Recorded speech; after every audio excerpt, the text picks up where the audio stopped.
Today's episode of Desertwood Days with Kathy Blaze is sponsored by Cole Obarts Entertainment, providing amusement, celebration, and distraction since 2013.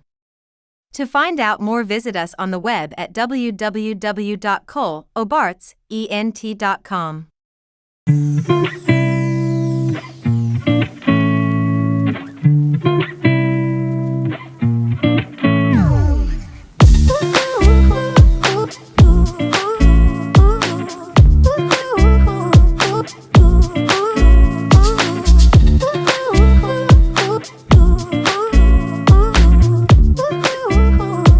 Welcome back to Desertwood Days, and today I have a talented artist, Mr. Jeff DeGlow.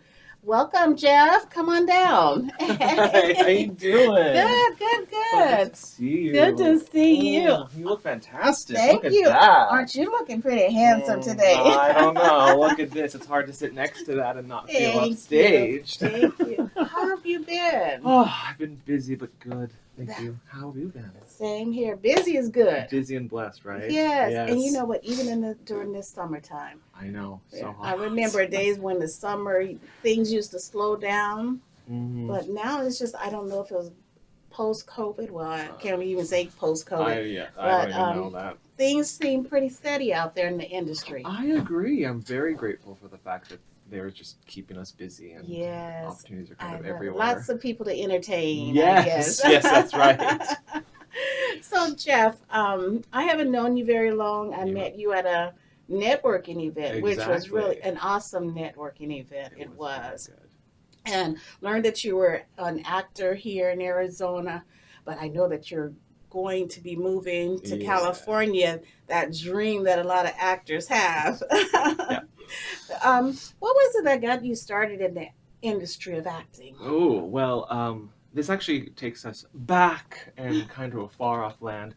I'm from Canada. Actually, a lot of people okay. don't know that, but I am actually from Canada, and I started at a fairly young age. I just had that. How long have you been here in Arizona, I must ask? About 7 years, I think. Oh, okay. What brought Yeah. you to Arizona?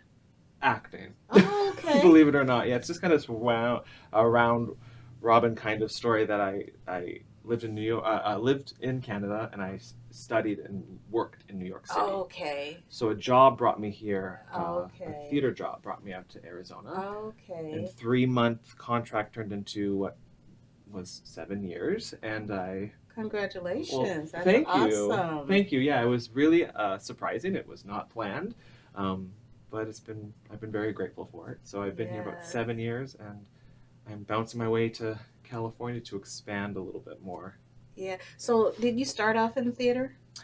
No, I started off in film and television, Okay. on a Disney Channel show that was filming up in Canada.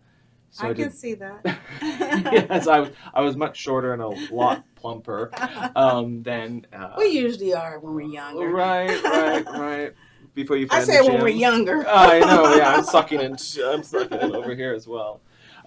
Yeah, so theater. I didn't really hit theater hard until college. Okay. That's really where I shifted my focus, and musical theater major with minor in classical theater. Mhm. So then that's really where. What was the theater. acting community like in Canada? Well, I come from a tiny little nothing town. Like you can't even find it on a map. It's so tiny. So the nearest major hub had, in my day, had a lot happening. Oh. It was kind of like a resurgence of Western movies, and I Oh. grew up in a really interesting area that there's a lot of prairies, but also really nice mountains. Okay. And almost like every Sounds Christmas beautiful. movie. Thank you. Yes, Yeah. it is gorgeous. Yes. So, you lived in Canada. You did some work in New York. What was it about Arizona? Did you have family here in Arizona? I mean, what was it that you were hearing about Arizona? What brought you here to Arizona? That's a little bit more of a personal moment. Is that my family has vacation property here. Okay. So living and working in New York City, had some really awesome opportunities. I did a couple tours around the country. Had never stopped or spent any time in Arizona. So when Okay. my family bought property here, I was like, well, why not expand my market and claim myself as a local hire if I have a place Right. to stay? Right. So I just put that out in the universe, and shortly after that, I found my way here for what was supposed to be, like I said, 3-month contract, and then Right. another job and another job. They just kind of started lining themselves up, which was not exactly the experience in New York City. Oh, so much competition. Yeah, I really felt when I got here. Not that there's not a competition here, but Absolutely. it's a different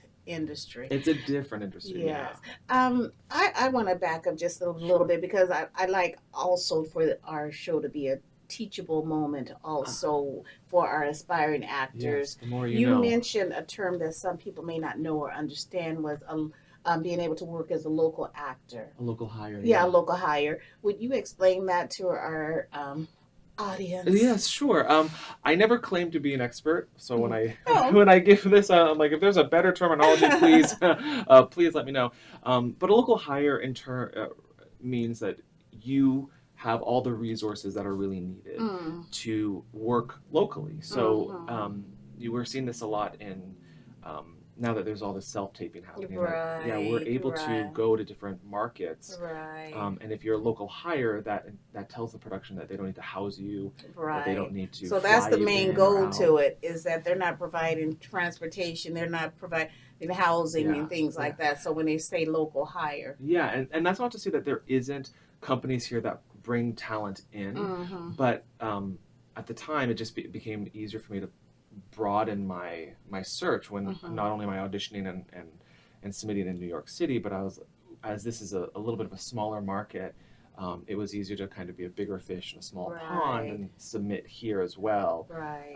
So then these local companies didn't have to pay me extra and didn't have to provide those resources, Right. which is a benefit for them. Right. We were speaking about accepting who you are, self-acceptance. Yeah. And you stated that you wish you had have done that a long time ago because a lot of times as actors, you know what, I want to be Sharon Stone or I want to be Angela Bassett instead of just be accepting who you are. Yeah. And knowing that there's someone out there looking for you. Yeah. And that's why a lot of times people miss out on opportunities because they're trying to be someone else instead of bringing out that lovely Jeff. Yeah. Tell us how you got to come about accepting yourself. Yeah. Thank you. That's such a beautiful question. Thank you. It's been a journey, but in short, authenticity is what I think is really missing often, and it's not necessarily prioritized when you are training. And particularly when I was in theater school, theater has very specific molds that you kind of fit into, right? You're the romantic lead, you're the comic sidekick, those kinds of roles. And of course, as a young man living in New York City, the idea of being like the comic sidekick was like just not appealing to me, right? You go see the shows and it's the same with theater, film as well. Like you see the movies and you see the dashing leading man. Right. So of course you want to identify in that capacity. And for many years, I didn't fully embrace the fact that comedy is something that I do and I do well. And this face is definitely a comedic face. And so for a lot of times, I really tried to be something I wasn't. I was fighting my type. Right.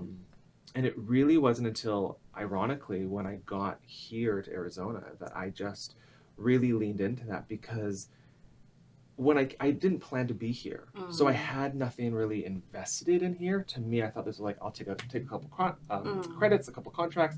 I'll jump back to New York City and be like, look, I've been a working actor. So when I got here and I saw all these, there's so much more work here than I ever thought, which was amazing. But as I was looking at their seasons and stuff, I just got really, well, if I'm just looking for credits, I don't need to impress anybody. So like, realistically, I could play that part, and realistically, I could play a part in that show, and it might not be the lead, but what a fun role. So it was there that all of a sudden, all of those mentors that were like, stop doing this, start going after your type. All of a sudden, that finally registered with me, and I just started submitting and auditioning for roles that I was truly good for, that I knew I was really good for, and stop putting so much energy into stuff that. So you know what, I totally understand what you're stating because I was often told that by my mentor. Quit doing junk, miss. Okay, because you're just doing stuff just to keep busy and doing stuff instead of going after the things that's your type. It's And a true. lot of times we do because we want to just keep working and Yeah. working and work. So we're building up mess, is what happens. I'm going to put it that way, as mess. I love it. Yeah. Yeah. Instead of looking at yourself and going, hey, this is who I am. Yeah. And these are the roles that I need to be going after. I mean, look at Robin Williams, for example. Now, what if Robin hadn't have accepted who he was? I mean, in his industry of act and tried to be Marlon Brando or someone like Yeah. that. He's not a Marlon Brando. He's He not. wasn't a Marlon Brando. I mean, but there wasn't any other actor that looked like him Right. or act like him. Right. And I mean, yes, look fits into it, but there's also like an energy. Yeah. Right. And I'm not saying that you can't step outside of your box, because I've had lots of opportunities. But Mhm. once I stopped putting so much energy into trying to fit outside of my box, Right. I realized that, those opportunities started to come because you started working with a company, and Right. you step into a company doing a very authentically obvious niche thing, and Right. then you have that relationship, and now when you audition for that thing that's maybe outside of how people view you, they have more trust and confidence that you can do it. Yes. So I've had some incredible opportunities, and I've played some incredible roles, but it's so much easier for me to take a step back and look at a season and be like, that's a great season for that company. I'm super happy for that. Wow. There's nothing in it for me. Yeah. So I'm not going to waste my time or yours. I'm not going to build the mess. I'm not going to, I'm not going Right. to add to that. I'm just going to take a step aside Right. Totally and push my energy understand. somewhere else. So, Jeff, out of all the work you've done Mhm. over the years, can you tell us about one of your favorite roles? Ooh, sure. I'll probably stick to the world of theater, although I am focusing mostly on film and television. That's where I started. But I think one of the most artistically liberating and exciting creative endeavors that I ever did was a play called Is He Dead? So Mark Twain wrote a play, and it got lost in some drawer for a very long time, and then David Ives found it. They found it, and David Ives rewrote it and kind of brought it to our contemporary audience. And it's a play that people don't really know about, but it's this incredible, hilarious English farce of an artist who isn't making his way as a painter, and he realizes that his art is worth more if he is deceased. So he fakes his death and becomes his sister to like sell the paintings. So the characters, the role that I played, you are spinning between like broken artist into like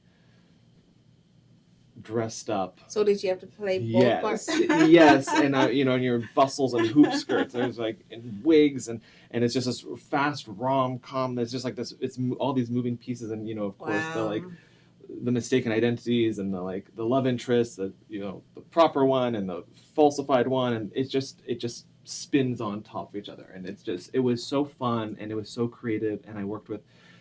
The cast was so supportive and wonderful. That's awesome. For folks that have never done theater, they don't realize all the energy that goes into it. Mhm. And I mean, not just the performing, the getting undressed and all that goes along with it. Oh, I mean, and you played two characters at one time. Yeah. So you had to run and go and get into this female character. And these quick changes, Yes, yeah. that was the worst. It was a lot. That was a lot of work. Yeah. I mean, I always joke that as soon as I stepped into the theater, I worked straight until I left, because between the warm-up, a physical vocal warm-up to make sure I was comfortable for that, getting into the underdressing, because there wasn't a lot of time to get into the female underdressing, so like to get corseted up and to get into stockings and all these things, to put on heavy wool male clothes and wig caps and have everything laid out. And my entire intermission was spent getting into this dressed, incredible like gown that required people to like bless cinch. you. yeah, that's how I felt. It was the best workout I've ever had. I'm sure it was. Yeah, it was so much fun though. So, we spoke about accepting who you are and accepting your type, Yeah. and not saying that you have to stick to that to the T all the time. But if there is this beautiful role out there for Jeff, what role would that be? Oh, I feel like you put me on the spot. That's changed so much. I feel like I've if you'd asked me 3 years ago, I would have been like I would love to be like Seymour and in Little Shop of Horrors, and there's some roles that I would just absolutely die to play. But now that I'm kind of stepping into a different area and a little world, I'm aging a little bit. I don't know if that happens. That's another part of Well, acceptance. exactly, embracing that. So I am stepping into a different into a different mold. Right.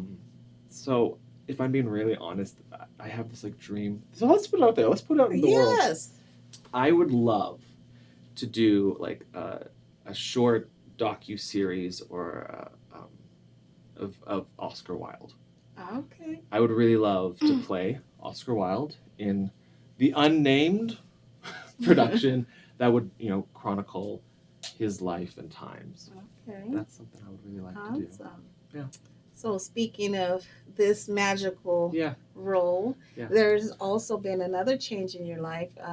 You're moving to California I am. to pursue this thing we call acting. This thing we do call acting. Can It's you true. tell us a little bit about that? Sure, yeah.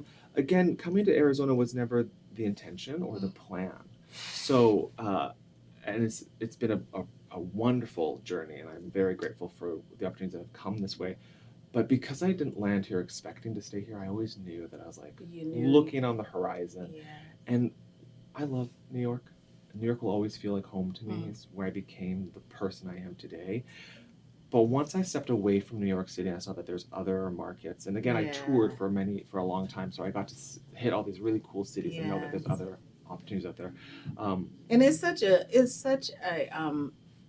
great tool to be able to tour and see other markets.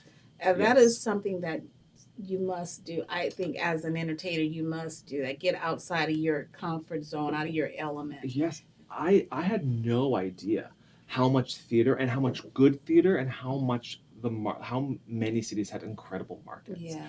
So being in Arizona, I've always kind of had my eye on the horizon, thinking that I'll like bounce somewhere else. And I took about 5 years into being here, I took a little bit of break, and I kind of jumped to a couple of different cities just to explore, like, what would Chicago look like? What would San Diego look like? So what would San Francisco look like? And ultimately, I just found that LA feels like the next appropriate step. I'm terrified of being such a tiny fish in such a huge ocean of talent.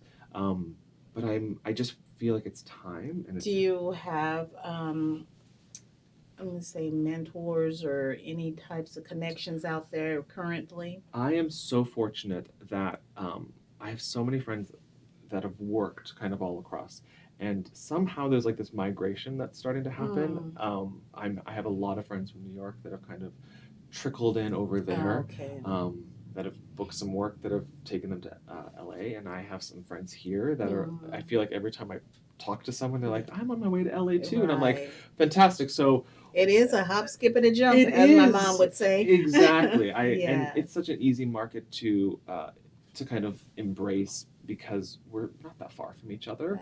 That is true. It's easy to just like expand. So where can we see? Where do you see Jeff in 5 years?